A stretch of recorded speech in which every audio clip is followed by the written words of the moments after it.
Assalamualaikum warahmatullahi wabarakatuh.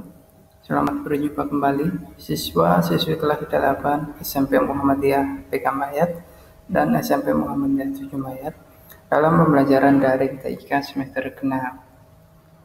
Pada bab pertama tentang berpikir komputasional.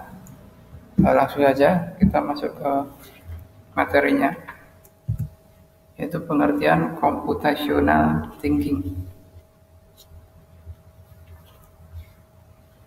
Computational thinking itu yaitu cara berpikir atau memecahkan masalah seperti ilmuwan komputer. Dengan kata lain, computational thinking adalah sebuah metode pemecahan masalah dengan mengaplikasikan atau melibatkan teknik yang digunakan oleh software engineer dalam menulis suatu program. Terdapat 4 metode inti dalam computational thinking. Yang pertama ada decomposition, ada pattern recognition, ada abstraction, dan algoritma. Yang pertama, decomposition, yaitu memecah-mecah masalah menjadi lebih kecil dan sampai ke pokok sebuah masalah, hingga kita menyelesaikan satu persatu dan mengidentifikasi pembagian dari mana masalah itu datang. Yang kedua ada pattern recognition, yaitu mencari pola. Biasanya di dalam sebuah masalah terdapat pola-pola tertentu. Untuk memecahkannya, di situ kita dituntut mengetahui sendiri bagaimana pola tersebut. Yang ketiga ada abstraction, yaitu melakukan generalisasi dan mengidentifikasi prinsip-prinsip umum yang menghasilkan pola, tren, dan keteraturan tersebut dengan membuat model suatu penyelesaian.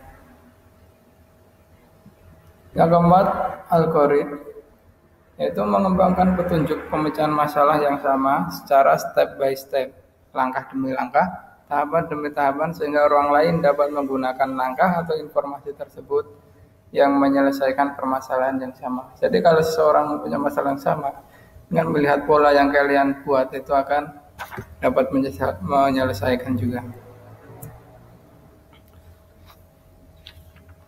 Kalian bisa buka halaman 4 LKS. Itu ada cikal bakal komputasi modern. Itu dimulai di tahun 1941. Konrad Zuse Electromechanical menciptakan mesin bernama Z mesin atau dengan istilah Z3.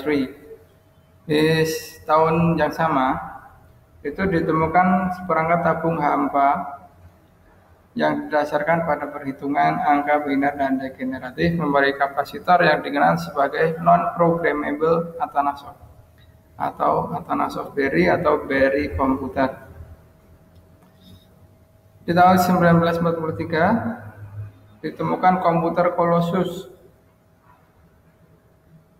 Lalu di tahun 1944 ditemukan komputer elektromekanis dengan programmability terbatas yang disebut dengan nama The Harvard Mac 1.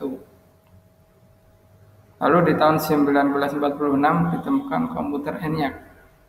Komputer ENIAC itu atau bisa disebut dengan komputer elektronik pertama, itu ENIAC. Selanjutnya, klasifikasi komputasi modern itu dibagi menjadi 3. Ada grid computing system, cloud computing system, dan mobile computing system.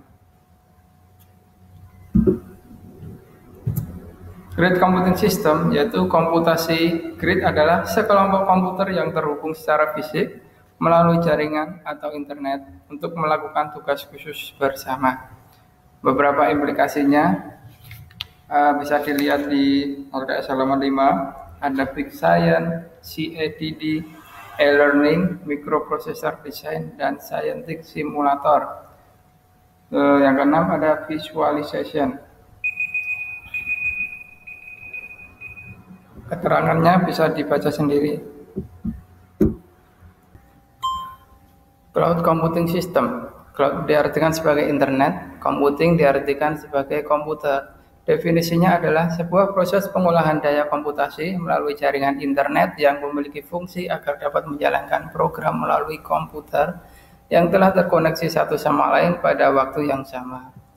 Selanjutnya ada mobile computing system atau komputasi bergerak, yaitu kemampuan teknologi komputer dalam menyeimbangkan pergerakan manusia di dalam penggunaan komputer, atau disebut hubungan manusia dengan komputer, sehingga manusia dapat mengakses data dan informasi serta pengolahan data kapanpun dan dimanapun dengan berbasis internet ataupun jaringan komputer lainnya dalam bentuk wireless network.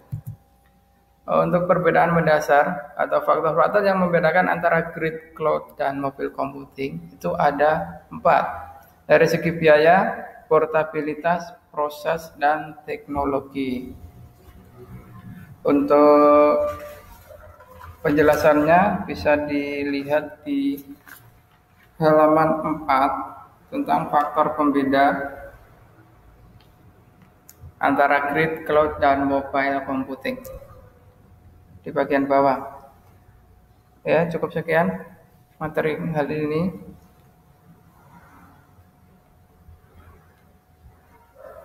Saya akhiri. Wassalamualaikum warahmatullahi wabarakatuh.